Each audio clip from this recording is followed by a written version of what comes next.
Hello Internet, it's me Josh, the Asian Gamer. So, Super Smash Bros. For the Switch!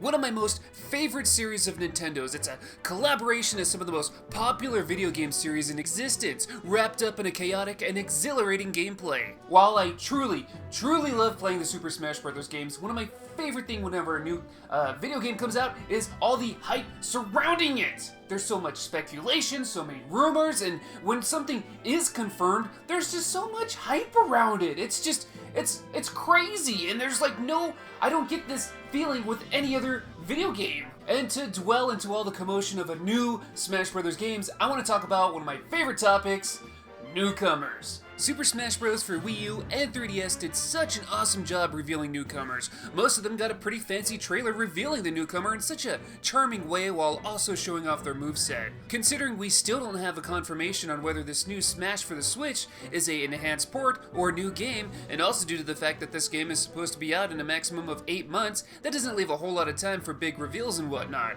So let's get down to this. This is my top 10 most wanted first party Nintendo characters I want to see in a new Smash for the Switch. And this list is going to consist of first party Nintendo only characters. While it's fun to think of what third party characters can come into the game, I actually have a separate list for that, so stay tuned for that. Anyway, no more hesitation, let's get to that list. Number 10, Starman.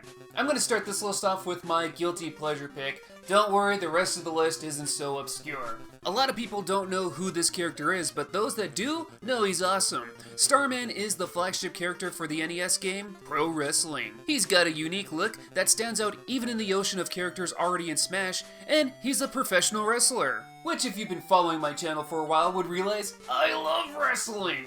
Moveset wise, he's got signature moves from his own game that he could use, like his flying cross chop or his somersault dropkick. He can borrow moves from his pro wrestling comrades too, like the backbreaker or the iron claw. I would also personally love it if his final smash was the rest of the pro wrestling roster just hitting their finishers on the opponents. So please Nintendo, for me, please bring back this nostalgic NES character. If Ice Climbers, Duck Hunt, and Rob can make a comeback, maybe pro wrestling can too. I mean, wrestling's still pretty popular in the US, the UK, and Japan, so let's give it some representation.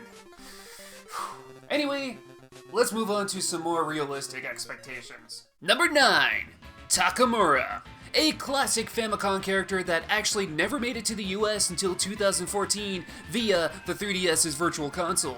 Takamura is the main protagonist of the game, the mysterious Murasame Castle, a previously Japan-only title where young samurai apprentice Takamura must defeat aliens to save the day. Takamura has appeared in several other titles like Captain Rainbow and Samurai Warriors 3. Some sort of adaptation of the Famicom game was also made into one of the mini-games for Nintendo Land, and Takamura even appeared as an assist trophy in Smash Bros. Wii U and 3DS. Masahiro Sakurai stated before that he would have added Takamura to the Smash Wii U and 3DS roster, but backed out due to the lack of awareness from the US and UK audience. Well, I think they should give it a shot and give him a spotlight. I mean, being Japan only didn't stop Smash fans from enjoying Marth and Roy back in 2001, so let's see what they can do with Takamura. I'm a sucker for swords and ninja stars, so I'm all in for this one. Number 8. Waluigi. You know, I never understood the insane fanbase for this character. He's been in a bunch of odd memes and fan art, and he's never even been in a canon Mario Brothers game before. He's been regulated to spin-offs and sports titles. Well, after thinking about it, I think that's what makes him the perfect candidate to represent those Mario sports titles, as we've seen from him being an assist trophy already, that he can use tennis rackets and golf clubs as weapons, referencing his appearances in the Mario Tennis and Mario Golf titles, and they can go even further to add in move references from Super Mario Sluggers, Mario Strikers, Mario Kart, and Mario Party. Waluigi has a pretty big fan base, so Masahiro Sakurai could please a lot of people by giving them what they want. And besides, he could very well be a fun character to play as. Why the hell not? Number 7. King K. Rool. Oh yeah, this guy is one character that was very much requested since back in the pre-Brawl era. While he hasn't been seen too much these days, he's still a pretty important character to the Donkey Kong franchise. Important enough that fans have been pretty vocal about him not only being absent from Smash, but from the newer Donkey Kong Country titles as well.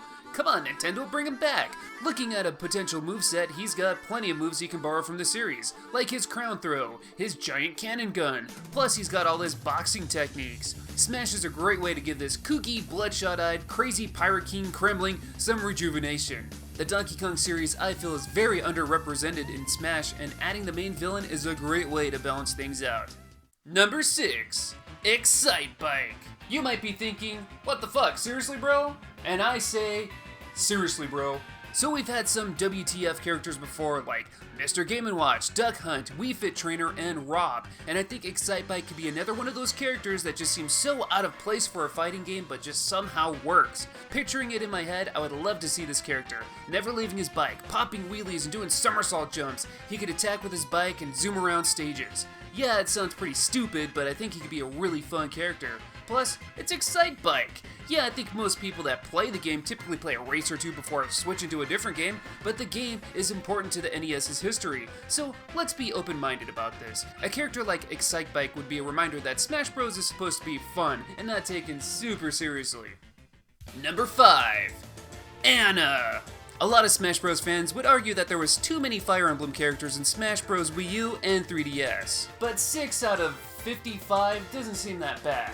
And honestly, I think Anna is a pretty important character for the series. Some characters may lose their relevancy over time, but Anna has been a constant throughout the series, and other than Marth, I think she's the second best character to represent the series as a whole. She's been in just about every Fire Emblem game, starting in the very first one as a merchant, reappearing in the same role more times after that, as well as a tutorial coach, and even later games as a fighter herself. And speaking of her fighting skills, she's been seen using a sword, she's a skilled archer, and she even has a tank. It wouldn't be too hard for Masahiro Sakurai to build an original moveset for her. And what I like about her is that she's a Fire Emblem character with an actual personality. A lot of the lords we see in the games are very cookie cutter, very straight-faced swordsmen, always doing what's right, goody two-shoes, while Anna, on the other hand, is a cheeky, wisecracking girl who only cares about money and making a profit for herself. Let's give Anna a chance. Number 4. Dixie Kong. Another Donkey Kong rap? Hell yeah, the Donkey Kong series is awesome! And it just so happens that Dixie Kong is in 2 of the best games of the Donkey Kong Country series, Donkey Kong Country 2 and Donkey Kong Country Tropical Freeze. She was even popular enough at one point to headline both Donkey Kong Country 3 and Donkey Kong Land 3. And again, there's a lot of moveset potential. She wouldn't be just a Diddy clone or anything, though I could see her borrowing a lot of his moves. Of course, the highlight of her would be that beautiful blonde monkey hair. In the games, we've seen her use it as a whip, use it to pick up items, use it to propel and glide. There's no reason Sakurai and his team couldn't make this work into a Smash Bros moveset. Adding in Dixie Kong and King K. Rool into Smash would be pretty epic. Just throwing it out there too, if Cranky Kong were to make it on the roster, I wouldn't mind that either. Number 3. Spring Man. I'll go ahead and say it, I didn't really care for ARMS. It looks like a lot of fun, I want to like it, but I just couldn't get into it. So why the hell would I nominate Spring Man? Well, look at him! He looks like he could be a fun as hell character to play as in Smash. The moveset potential is also there, and he could offer a unique fighting style that we haven't seen in this series yet. Plus, I think it's important that ARMS gets some representation in the next Smash. ARMS is a product of the new Switch era of Nintendo and is so far their first fresh IP on the system. And with ARMS nearing 2 million copies sold, I think adding in Spring Man would please a lot of players. So let's add in the flagship character of ARMS, Spring Man. Again, I didn't play too much of the game itself, but if Ribbon Girl, Twintail, Min Min, Ninjara, or any other character fits the mold, have them be an alternate character for Spring Man, or even separate characters, the more the merrier. Number 2. Ridley. Okay, so before we start the whole he's too big discussion, let me point out a few things. Ridley has no canon size. Similar to Bowser, he can be as big or as small as they need him to be. If he was shrunken down a bit, he can still look mean and menacing. Also, if size was an issue, Olimar, Kirby, and Pikachu would be a lot smaller. Sakurai says he's too big, but he also said that Little Mac and Villager wouldn't work as playable fighters, and we know how that turned out. Anyway, Ridley is a Nintendo all-star, and while he has never really been the main villain of any Metroid title, he is easily Samus's main antagonist. He is pretty important to the franchise as well, as he's the one that killed Samus's parents, stole the baby Metroid in Super Metroid, and hell, his clone was enough to give Samus a mental breakdown. If you've played any of the Ridley boss fights, you know that his moveset pretty much writes itself out. Fireballs, tail stabs, and big meaty claw swipes. Ridley has been around since the NES era of Nintendo, and it would be nice nice to see him get some proper recognition in Super Smash Bros. Besides, in Smash, the Metroid series needs more reps than just Samus and Samus.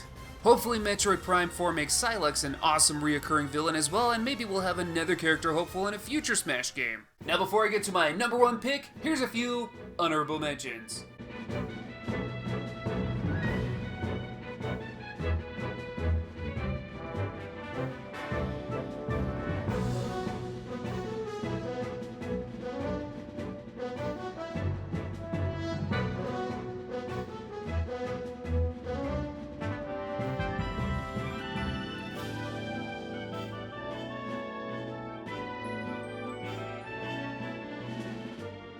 Now for my number one pick, Captain Toad. That's right, Captain Toad. Toad as in the Toad is an iconic character that I think should have been added already, but now that we have a less generic, more specific Toad with his own identity, there's no reason to leave Captain Toad out. Moveset-wise, he can borrow Toad-like moves from the Mario series, like his pickaxe or turnip throws. He could also use his lamp to maybe stun other characters. For jumping, maybe he can use his Super Mario Bros. 2 Super Jump, or maybe he can just pop out a spring like Sonic. A cool feature Sakurai could add is giving us Toadette as an alternate attire too. Since they use the same moves, it wouldn't feel out of place. In recent years, it's like Captain Toad has become a whole new character while actually being a classic, recognizable one this whole time. Due to his status with Nintendo, he'd fit like a glove in the Smash Bros. Roster. Plus, he's a Toad. He's more recognizable to the casual gamer than almost anyone already on the roster. Plus, like I mentioned, he's new and retro at the same time. How cool is that? So that's my list. That's my thoughts and opinions on who should be in the next Super Smash Bros. Game. But, what do you guys think? Think it's a good list? Think it's crap? Let's talk about it in the comments. What other first-party Nintendo characters do you want to see? Again, let's talk about it in the comments. If you like this video, I'd very much appreciate it if you hit that like button, and go ahead and subscribe if you haven't already. And stay tuned, because I'm going to have that third-party list up real soon. I thank you guys for watching, and until next time, I'll see you later.